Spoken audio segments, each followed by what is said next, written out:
Pays du feu, de l'eau ou du vent dans Naruto, gouvernement mondial ou Baroque Works dans One Piece, V5 et association des Hunters dans Hunter x Hunter. Les acteurs géopolitiques sont divers et variés dans beaucoup de mangas connus. De nombreux shonen, à l'instar de la réalité qu'ils dépeignent, parviennent à produire une géopolitique complexe dans leur univers. La question des armes géopolitiques qu'utilisent ces acteurs est alors très intéressante. Tout d'abord, qu'est-ce que j'entends par les termes armes géopolitiques? Ces termes désignent ici les différents outils, procédés et mécanismes que peuvent utiliser des acteurs géopolitiques pour défendre ou faire triompher leurs intérêts face à d'autres acteurs. Elles sont donc primordiales dans toute interaction entre deux ou plus d'acteurs, et ceci est également vrai dans la plupart des mangas. Je vous propose donc de se pencher aujourd'hui sur trois armées géopolitiques utilisées dans les mangas, tout en restant dans l'univers des shonen, en espérant vous intéresser avec ce qui m'intéresse.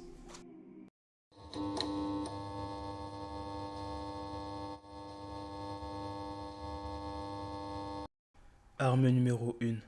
La dissuasion dans Naruto. La dissuasion, à l'origine, consiste à instaurer la paix entre deux camps par la démonstration de force. Chose qui empêche toute forme de conflit ouvert par peur de représailles violentes. Elle permet un équilibre entre plusieurs puissances bien que cet équilibre soit précaire. En août 1945, les bombardements d'Hiroshima et Nagasaki traumatisent profondément le monde. Le développement de la bombe A par l'URSS 4 ans plus tard rajoute davantage de tension au climat déjà angoissant d'après-guerre. C'est à ce moment que débute ce qu'on a appelé par la suite l'équilibre de la terreur. Période durant laquelle le monde ne tient que par la menace d'une guerre nucléaire entre les deux grandes puissances de l'époque, à savoir les États-Unis et l'URSS. Il y a alors une intensification de l'armement pour parer à l'armement étranger. Dans une logique assez simple, plus un ennemi s'arme, plus on se sent menacé par lui et plus on s'arme en retour, ce qui mène inévitablement à un cercle infini qu'on ne peut freiner que par des accords entre les deux acteurs. Cette course à l'armement a trois conséquences majeures. La première, c'est une multiplication de conflits périphériques dans lesquels les grandes puissances s'affrontent par l'intermédiaire d'alliés ou d'États partageant leurs idées. Un exemple précis de cela est la guerre de Corée où pendant 3 ans de 1950 à 1953, Américains et blocs de l'Ouest, alliés au Sud, s'opposent aux Soviétiques et aux Chinois, alliés au Nord. On ne soutient pas le camp dont on est le plus proche, mais plutôt on soutient celui dont notre ennemi est le plus éloigné. Deuxième conséquence, les affrontements et la volonté de démontrer sa supériorité par rapport à l'autre se font dans d'autres domaines que la guerre. Troisième conséquence, la naissance d'organisations infranationales en réponse aux autres conséquences de la dissuasion, organisations qui sont très souvent terroristes. Dans le monde de Naruto, on observe assez bien ces différents éléments. Les bijoux font office d'armes de dissuasion entre les différents grands pays et maintiennent un certain équilibre. Cela n'empêche pas le fait que le monde soit fortement militarisé et que des ninjas, qui sont ni plus ni moins des armes humaines, soient constamment formés dans des villages cachés. Les différents villages s'affrontent lors de l'examen des Chunin et peuvent ainsi démontrer leur puissance aux autres tout en observant les leurs. La deuxième grande guerre shinobi ayant dévasté le village caché d'Ame provoque une guerre civile qui laissera beaucoup d'orphelins, entraînant la création de l'Akatsuki par Yaeko dans l'objectif d'apporter la paix à Ame et plus tard dans le monde. On peut faire encore des tas et des tas de rapprochements avec la vie réelle. Alors oui, tout n'est pas parfaitement identique au fait du monde réel dans Naruto, mais c'est justement ce qui rend son histoire et son univers intéressant. Ce manga, de manière assez évidente, nous invite à réfléchir sur les notions de guerre et de paix ainsi que leurs enjeux et conséquences à l'échelle d'un individu comme à l'échelle du monde entier.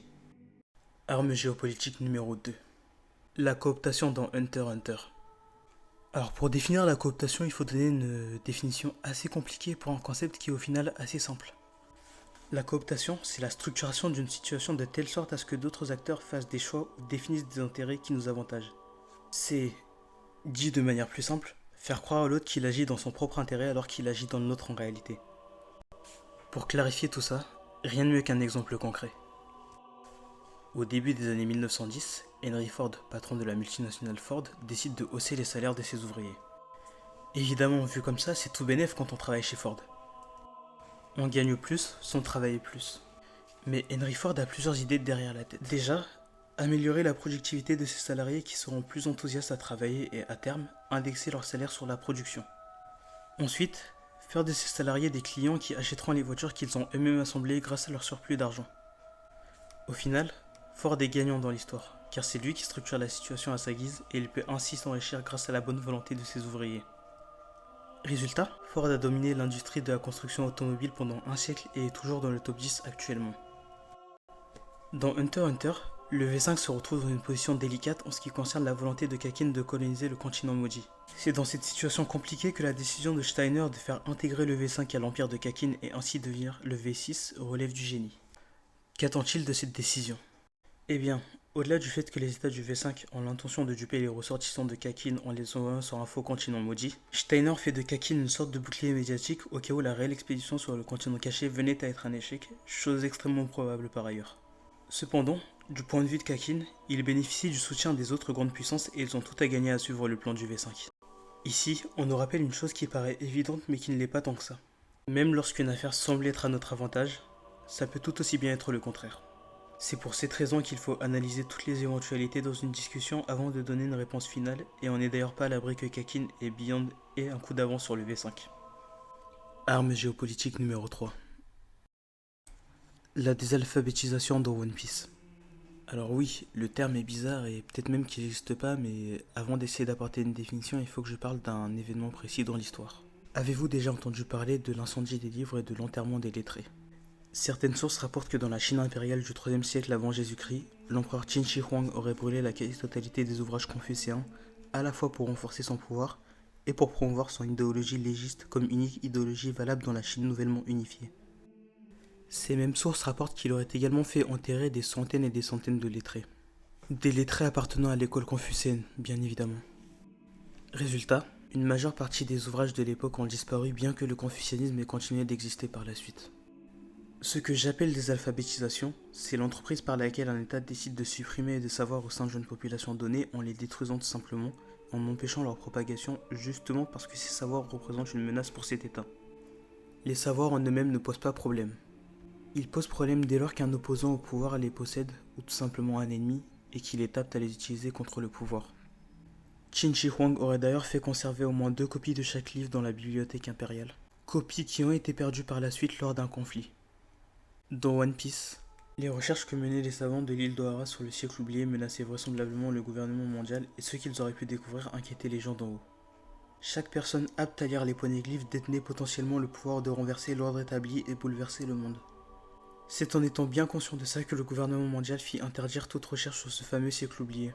Face à la résistance d'Ohara, ils décidèrent tout simplement d'éradiquer la menace par un Buster Call, en détruisant tous les ouvrages et en exterminant la totalité de l'île. Résultat, il n'y a plus qu'une seule personne apte à lire les poneglyphes de manière sûre dans le monde, et cette personne est Nico Robin, ce qui en fait quelqu'un d'exceptionnel et, en quelque sorte, une ressource rarissime. Cette histoire nous rappelle qu'une institution, aussi infaillible paraisse-t-elle, a toujours une faiblesse et des limites. Elle nous rappelle également que le savoir est certes une arme, mais une arme qui devient réellement dangereuse lorsqu'elle est entre les mains de ceux qu'on craint. Le tout est de savoir comment l'utiliser face à ceux à qui on s'oppose. J'espère avoir ravivé votre intérêt pour ces chefs-d'œuvre à travers cette courte vidéo et vous avoir encouragé à vous repencher dessus plus en détail. Évidemment, il y a sûrement des dizaines et des dizaines d'autres mécanismes que j'ai pas abordés dans cette vidéo, tout simplement parce que je les ai pas perçus ou bien parce que j'ai oublié certains détails des œuvres dont j'ai parlé aujourd'hui. Et je vous invite à m'en faire part en commentaire. Ça pourra peut-être servir pour une autre vidéo. J'ai voulu rester dans des univers shonen pour cette vidéo, on pourrait sûrement plus développer en ce qui concerne les armes géopolitiques dans les CNN, mais ça, ce sera sûrement pour une autre vidéo. En espérant vous avoir intéressé avec ce qui m'intéresse, je vous dis à bientôt.